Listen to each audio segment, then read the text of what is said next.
host to the Hawks. And, well, Knicks up 11 and Karl Anthony Towns taking this one to the rack, getting the hoop. And the harm is how you get it done. Cat had a slow start in this one, picked it up there in the second half. And here we go. This one under a minute to go, up 8. Karl Anthony Towns again. That seals the deal for the Knicks. He had 4 turnovers in the first half, a slow start offensively, picked it up, finishing with 25 points. Jalen Brunson, he had a monster 19-point first quarter, finishing his night with 28 points as the Knicks, they take game 1 at home, game 2 set for Monday. And we're now joined by CBS Sports NBA analyst John Gonzalez. And John, if I'm being honest, I realize there's some criticism that was surrounding the Knicks, especially just considering maybe some of those inconsistencies we saw kind of later in the second half of the season. But I want to get your take. You left game 1 after this win over the Hawks feeling what? If you're the Knicks, you're feeling great about this. I mean, my hesitation about the Knicks was that they didn't play very well against teams that were 500 or better this season. They actually were break even, an even record against those teams. And among the teams that have the seven best odds to win it all, they were last, right? So that kind of like, I was like, all right, well, the Hawks are a good team. The Hawks, since the All-Star break, had the 4th best record after only the Spurs, the Thunder, and the Celtics. I didn't think this was a great matchup for them. And then what happens tonight? Everybody at MSG came to play tonight. The crowd, the entire team. As you mentioned, Jalen Brunson was excellent from the beginning. I thought the Hawks did a better job guarding him in the second half. But then what happened was it switched, because I was ready to come on here, Kiana, and kill Karl Anthony Towns for being terrible in the first half. He had a monster second half. Once he got aggressive going downhill, that's really when things picked up for him. He goes for 25 points, 10 of 10 from the free throw line. He's so good once he gets to the line, and they have a major size advantage. So that's a problem for the Hawks. And if I'm the Hawks, I'm a little bit worried about those live ball turnovers. The Knicks also won in transition. And then you got a guy like Josh Hart who just does a little bit of everything. You look at it, you're thinking like, okay, his numbers can't be that good. Then he goes for a double-double with 3 steals, and he really was playing excellent defense on Jalen Johnson. So if I'm the Knicks, that's as good as you could possibly hope for in game 1. Yeah, you're talking about Jalen Brunson. He certainly gave them that playoff jolt right away. You talked about Karl Anthony Towns picking things up there in the second half. But what impressed you more? Was it the 19-point first quarter for Brunson, or was it the way that maybe New York settled back in after Atlanta? They did punch back there for a good chunk of that first half.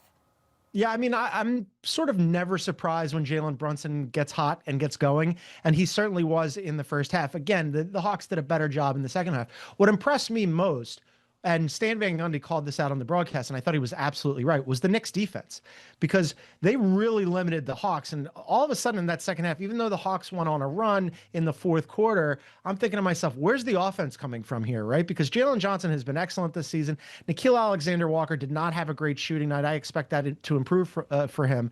But CJ McCollum goes for 24 points, and you look up, and the Knicks are still winning that really comfortably. And especially when they go into the fourth quarter, they're now they only have 2 losses all season long when they have a lead going into the fourth quarter. They have the best fourth quarter defense in the NBA and the best fourth quarter point differential. So if that defense keeps playing like this, it was suspect earlier in the season. Then they win the NBA Cup and take a little bit of a dip. And then from there on, the defense has been really excellent. And if that's the kind of defense they're going to play for the rest of these playoffs, they might be onto something, Kiana. Okay, it'll be something worth seeing. But on the other end of this matchup, I mean, the Hawks, they will get a day's rest, but they're right back at the Garden on Monday for game 2. Let's say we're looking at this Knicks defense, but how can the Hawks even things up? And that's before taking the series to Atlanta if, say, the Knicks do continue to play the way they are.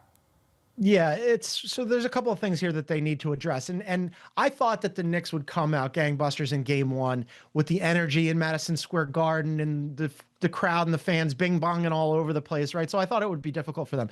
I do think, though, that this is going to be a good series because the Hawks are a good team. Now, what do they need to do? Well, for one, they need to control those live ball turnovers. That killed them tonight. And the other thing is they really want to play at a quicker pace, and they want to be the team that wins in transition and on the fast break. That wasn't the case tonight. The Knicks won in transition, and the Knicks won on the fast break. So they got to really change that because they have a size disadvantage, especially in the front court where Onyeka Okongwu is a really good player, and I like him at center. He's got a big, long wingspan, but they have an obvious size disadvantage with Karl Anthony Towns and also Mitchell Robinson. So they got to play quick. They got to get their shots to fall, and they've got to really control those turnovers, and then they'll have a chance. But, they're on the road to start these 2 games. It doesn't surprise me that the Knicks got out to a hot start, but the Hawks have to be better in game 2 for sure. Absolutely. Nonetheless, it was a tough crowd there at Madison Square Garden. We'll look to bounce back on Monday for game 2 of this series. And hey, an opportunity to tie this series up because like you mentioned, it's still a good Hawks team. As always, John Gonzalez bringing the best. We appreciate you. Hey, speaking of bringing the best, take a look at the most points in a playoff quarter in the Knicks play-by-play era history. Jalen Brunson, 19 points just in the first quarter alone of this game, getting the Knicks off to a hot start. Hey, he had another outing. It was his 21-point quarter back in 2024. He's had some hot quarters. Can he keep him going in game 2? Show. Knicks win game 1 over the Hawks. Final count 113-102. Alan Hahn was in the building the whole game. You saw his interview after the contest with Jalen Brunson. What's your reaction to the win here? This was a really good finish to the game as far as like the Knicks with their bench really to me dominated the game. End of the first quarter, those were big minutes, and then obviously those early fourth quarter minutes were really a difference maker, and that we talked about in the pregame show how important it is. But why didn't you tell me my tie was wrong, Wally? I mean, Sorry. my tie's a little off right now. No, you're looking good. But that is going to be a key in this series because the players they're bringing in off the bench, they don't have what the Knicks have. Right. It's going to be big minutes. I mean, the chemistry between that bench unit, I agree, Alan, has been outstanding. And Mike Brown has given them 10 games at the end of the season with everyone getting healthy with Deuce McBride. He's playing Deuce, Shamet, Clarkson, and Mitch. And he leaves OG out there for defense, and he's kind of the Swiss Army knife type guy.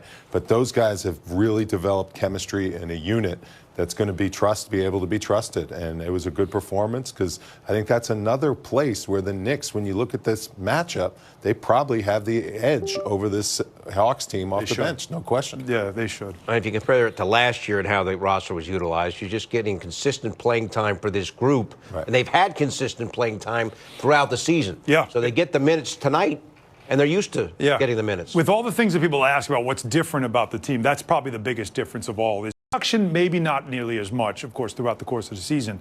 But the ability to go to players off the bench, Landry Shamet, what he can do.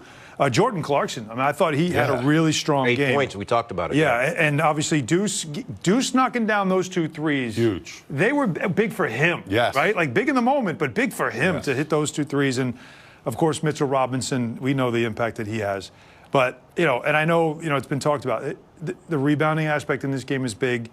Their offensive rebounding was something you had to worry about. But Josh Hart doing what Josh Hart does. He was so good. Right? Like it's awesome. Just the things that he does in the game that you might not notice till you look at the box score. 14 rebounds for Josh Hart.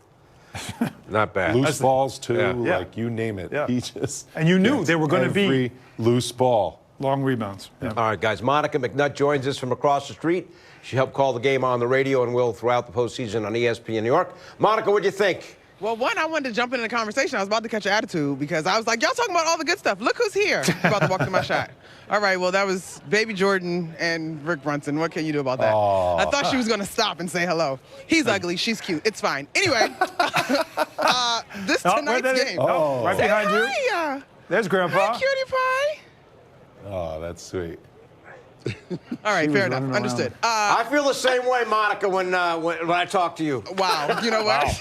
You know what, Vito? You mean speechless? There you go, Han. Wait a minute. I got you, Mom. Okay, all jokes aside, I thought tonight was a terrific example of why you have 2 All-Stars, right? The way that Jalen Brunson started this basketball game, making sure there was no sign of the 5 days of rest that this team had, no sign of the sluggish starts that sometimes they succumb to. And then in the second half, once Karl Anthony Towns truly got revved up, I thought he was monstrous in that fourth quarter, finishing with 25 points tonight. Like, I think he had 11 in the fourth quarter alone. Just energy of these guys throughout the course of this basketball game. Then you look at the box score. I heard you guys talking about it. The 14 rebounds from Josh Hart. OG Anunoby, a really steady game, 19 points, efficiently so, a couple of threes. Deuce McBride getting big threes in that second half. And guys, I will add too, I know that this place is magical and the most famous arena in the world, but these fans, you could tell that they have been waiting all 82 to get to this one. They were in this game from the very tip and stayed with it throughout the contest until the final clock said 4 zeros.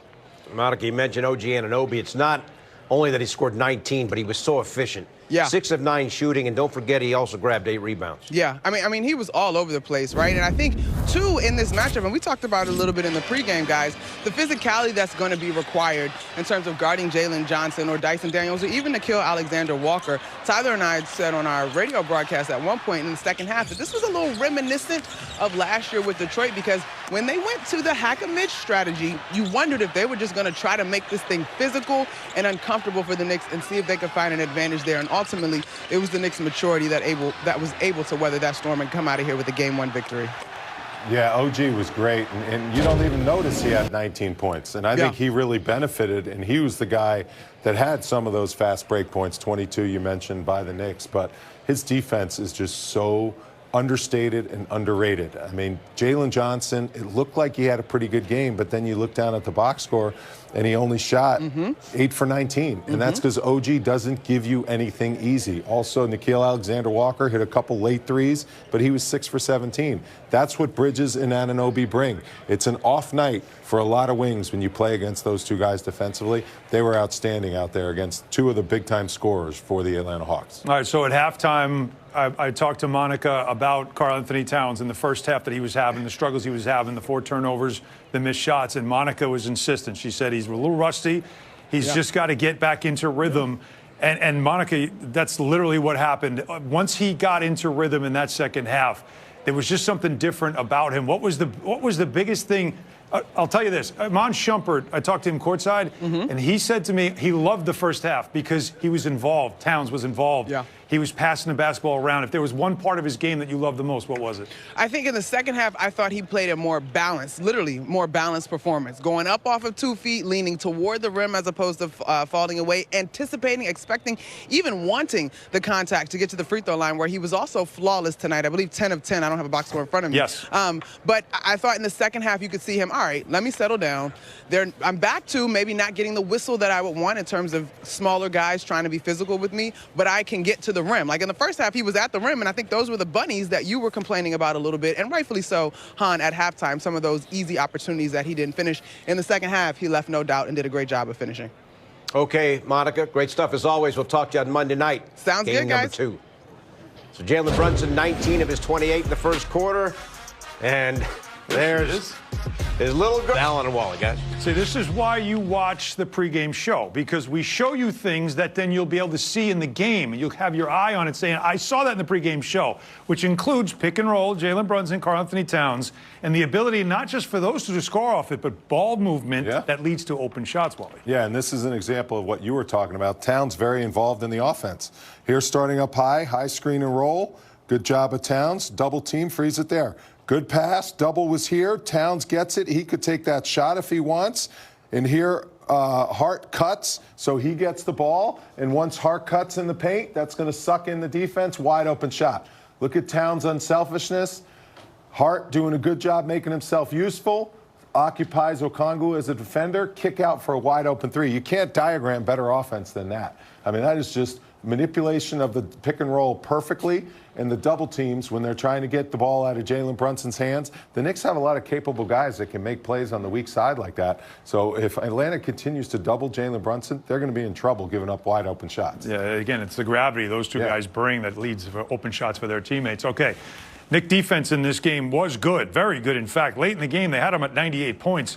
But watch defense and how it can turn into good offense with more Towns and Brunson. Yeah, and this is an example of Dyson Daniels, how he can be a problem sometimes on the offensive end of the floor. Look at how Hart doesn't have to respect him. He knows he's going to drive, so Hart beats him to the basket. You don't have to help here. You can stay out on the shooters. Daniels takes a wild shot, airballs a layup. He's on the ground. Josh Hart's off to the races. Now watch this. This is a great job Freeds it there. He puts pressure on the basket by taking it all the way to the hoop, and OG Anunoby just cruises to the right corner. Hart occupies all the defense because Okongwu's got to go in there and help because he knows Hart's a good finisher, and Anunoby walks into a wide-open corner three. I would consider this a fast break point, probably one of their 22 fast break points, because Josh Hart beating Daniels up the floor because he was on the ground. That's just outstanding offense and timely opportunities to run. That's what the Knicks did tonight. They don't want to always push the pace. They want to control the tempo, play playoff basketball. But when they get a stop and they have numbers, they're going to look to push it right down the Hawks' throat. Yeah, transition, especially off of stops, which the Knicks did right there on that play. All right, a lot more to come, including hearing from Coach Mike Brown and also Quinn Snyder from the Hawks as well. Bill? All right, guys, so the Knicks prevail in game one, 113-102. Quinn Snyder's Hawks down 1-0. Stay with us.